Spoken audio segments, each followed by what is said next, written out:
होते हैं, हमारी आपकी परेशानियां कम होती हैं।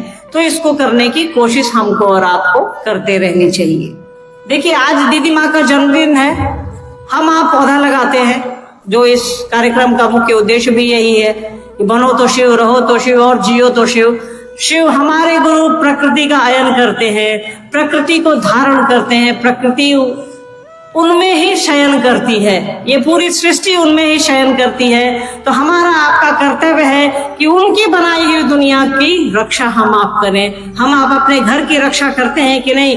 पानी चूने लगता है तो 3 महीना पहले से सोचते हैं कि इस बरसात के पहले इस छत को बना लेना है। तो थोड़ा हम आप इस प्रकृति के लिए भी सोचें कि भाई हमारा आपका जीवन चूक जाए, इससे पहले 1-2 पेड़ लगा ले यार, जिसकी छांव हमारे बच्चे ले ले, कोई और ले ले, कोई राहगीर ले ले, कोई पड़ोसी ले ले। तो कोशिश करिए कि इस प्रकृति की सुरक्षा करें। साहब और दीदी माँ को पेड़ पौधों से विशेष प्रेम था। दीदी तो जंगलों की बेटी थी, झारखंड तो उनका घर है। आप में कई लोग, ज्यादातर लोग झारखंड से आए हैं, मुझे मालूम है। चांडिल है, सरायकेला है, गोड्डा है, और भी कई सारे हैं, धनबाद है, कई सारे हैं इसमें जहाँ से लोग आए हैं। तो प्रकृति की सुरक्षा हमारा आपका कर्तव्य है। तो थोड़ा इस एंगल पे भी हमको और आपको सोचना चाहिए। हम आप जिस जगह पे रहते हैं उसकी सुरक्षा कैसे हो, उस जगह को हम आप अपनी अगली पीढ़ी के लिए कैसा रखें, कैसा छोड़े, ये बहुत आवश्यक है।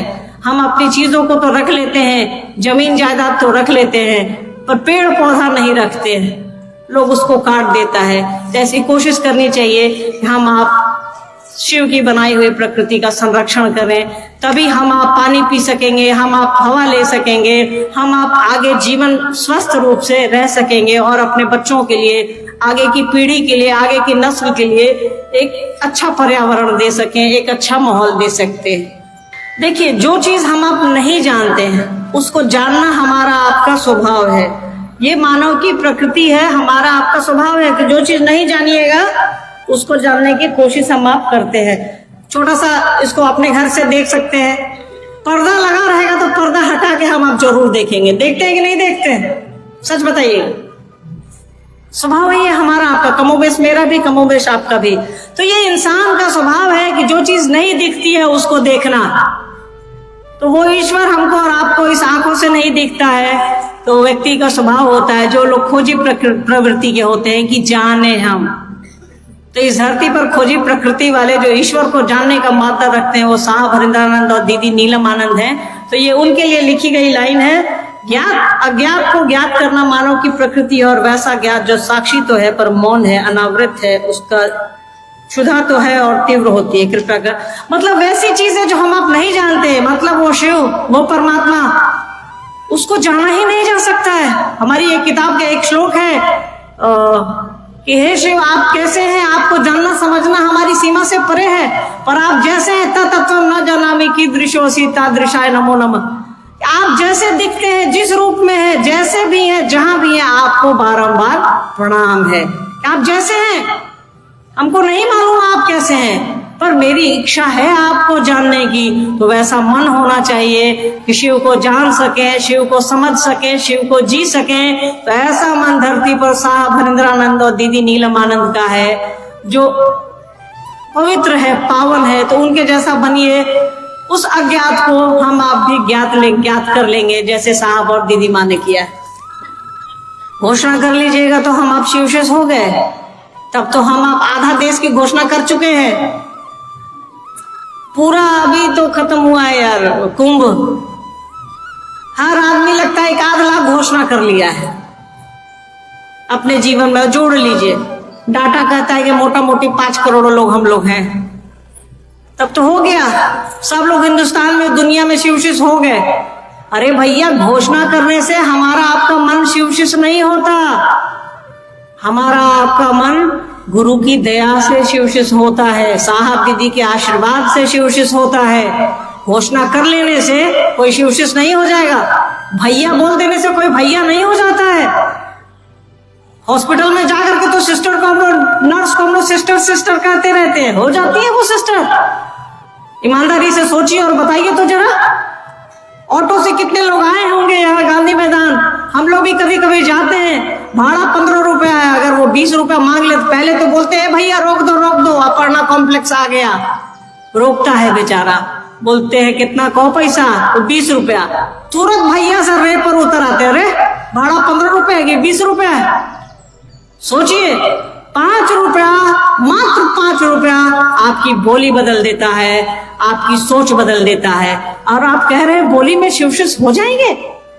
5 रुपए के लिए हम आप उसको रे पर उतर आते हैं, जो थोड़ी देर पहले, कुछ सेकंड पहले कहते हैं कि भैया तनी रोक दो, कितना पैसा हुआ है बाबू नुनू।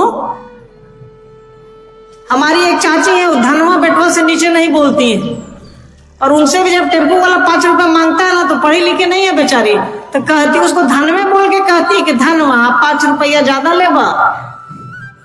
अरे भैया बोली से कोई जरूरी नहीं है कि कोई शिवशिष हो जाए।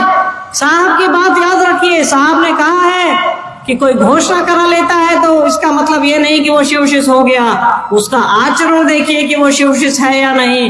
कोई रुद्राक्ष पहन लेता है, इसका मतलब ये नहीं है कि वो शिवशिष हो गया, उसका आचरण देखिए। आवरण पर मत जाइए, मेरी बोली पर मत जाइए, मेरे हाथ के रुद्राक्ष पर मत जाइए, मेरी माला पर मत जाइए, आप मेरे आचरण पर जाइए, आप किसी के आचरण पर जाइए कि वो शिव जैसा आचरण कर रहा है या नहीं कर रहा। शिव को छोड़ दीजिए, पहले आचरण का पैरामीटर आप साहब और दीदी को तो फिक्स कर लीजिए। और याद रखिएगा, घोषणा आपको शिवशिष नहीं बनाती है, शिवशिष आपको गुरु की दया बनाएगी, शिवशिष आपको साहब और दीदी बनाएंगे, ये याद रखिएगा। कैसे आया 3 सूत्र? पहले तो किसको आया 3 सूत्र मालूम है आपको? ना आपको आया, ना मुझको आया, ना धरती पर किसी और आदमी को आया। ये सिर्फ और सिर्फ साहब हरिंद्रानंद जी को आया, और उन्होंने दीदी माँ को कन्वे किया, दीदी माँ को बताया। सीधी बात, सीधा सा गणित है, 2 जोड़ 2 बराबर 4 होता है। वैसे ही सीधा सा गणित है कि ये 3 सूत्र साहब हरिंद्रानंद को आए और उन्होंने दीदी माँ को बताया। तो कुल मिला के साहब और दीदी इस 3 सूत्र के प्रणेता है, और कोई नहीं है। कैसे आया थोड़ा जल्दी में समझा देते हैं। देखिए, जब साहब पूरी दुनिया से थक हार गए, मतलब 20-25 गुरुओं के यहाँ चक्कर लगा लिया उन्होंने, सब जगह चले गए, तब उनको लगा कि सब ठग रहा है यार, कोई नहीं है ऐसा जो हमको सही ढंग से सिखाए। साहब चमत्कार सीखना चाहते थे, और कुछ भी नहीं था साहब का उद्देश्य। मालूम है आपको? अगर मालूम नहीं है तो साहब की किताब पढ़िए, साहब की चर्चाएं सुनिए। साहब का एकमात्र उद्देश्य था चमत्कार सीखना। वो 11 साल की उम्र से वो जो खैर का झाड़ू का तिनका जो सांप बना, उसकी सनक में वो थे कि कैसे सांप बन गया यार। बस उनको यही जानना था। यही है ना, एक जिज्ञासा ही है ना, अज्ञात को ज्ञात करना।